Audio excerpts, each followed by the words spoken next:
Hey guys, it's me, Lori the Herbchick, and today I'm coming to you from the backyard, and we're going to talk a little bit about oregano.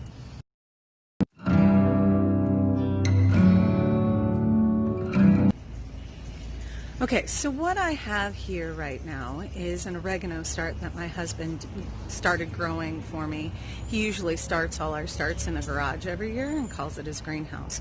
So what I have here is the oregano that he started for me.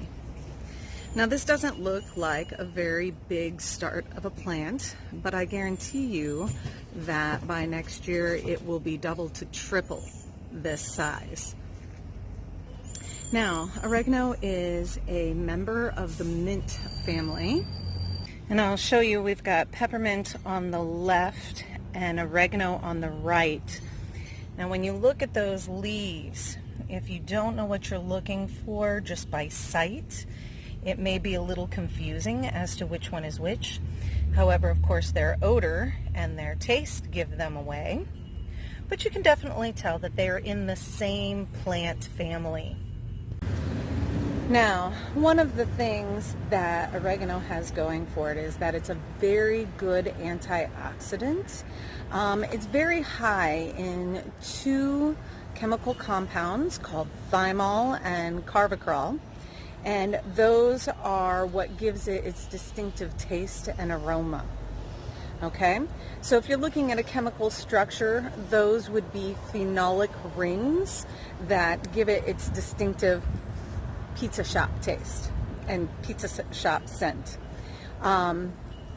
Those two, thymol and carvacrol, are specifically researched for possible anti-inflammatory and also antibacterial, antiviral, and possible anti-cancer effects.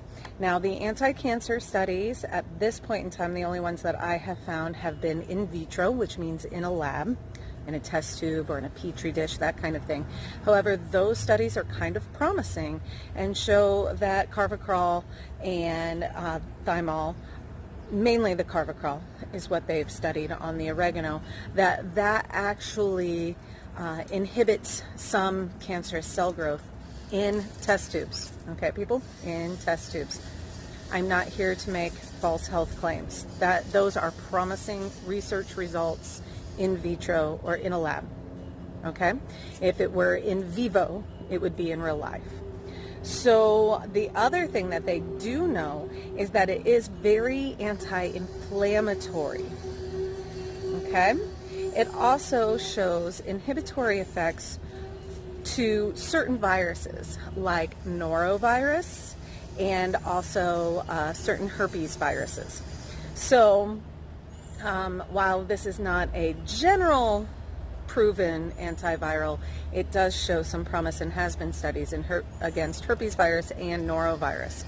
I also did some research where the actual oils and extracts from oregano are used as disinfectants in certain meat plants, and it is used to keep some bacterials under control and viewed as a less toxic way to clean and ward off things like listeria and salmonella. So that is an option as well, and there's a lot of research on that. So what I'm going to do today is I'm going to plant a new oregano bush. This will get huge, okay? You could use oregano in your diet, of course, to season your foods. It's great for meat like sausages, meats that have a higher fat content to it, like sausage and beef, tend to be well seasoned by oregano. And it also stimulates digestive juices because it is somewhat bitter. It is very popular in Italian seasonings. If you think greasy pizza, oregano. When you smell a lot of oregano, what you smell is medicine-y pizza. Okay, that is what you smell. And most people think of dried oregano out of bottle when really it is this plant is what they dry.